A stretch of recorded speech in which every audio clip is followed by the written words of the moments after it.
बिस्मिल्लाहिर्रहमानिर्रहीम। अस्सलाम वालेकुम। अहम खबर के साथ मैं हूं डॉक्टर मोहम्मद फारूक। आज की अहम खबर शामिल करते हैं मंडी बहाउद्दीन से, जहां हफ्ता शान रहमतुल्लाह-उल-आलमीन हुकूमत पंजाब की हदायत के मुताबिक असिस्टेंट कमिश्नर फालिया ने फालिया जिम खाना में एक अजीम शान अहतमाम किया, जिसमें हमाद, असलम, चिश्ती, नासर, अल्ताफ़, सहवर्ती, ज़ीशान, अजहर और मुल्क के नामवर शनाख्वानों ने आका दो जहां हज़रत मोहम्मद सल्लल्लाहु अलैहि वसल्लम की शान में अकीदत के फूल निछावर किए।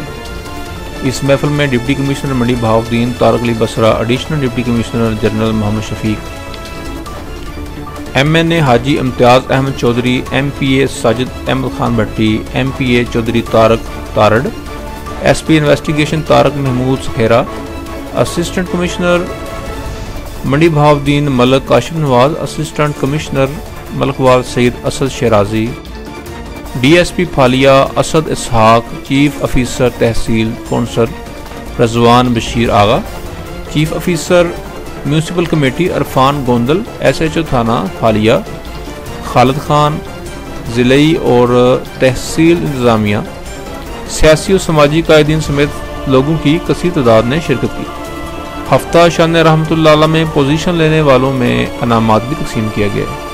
कैमरामैन राशिद अवान के साथ रिपोर्ट अनायतुल्लाह अंजम क्लियर, मंडी बहाउद्दीन।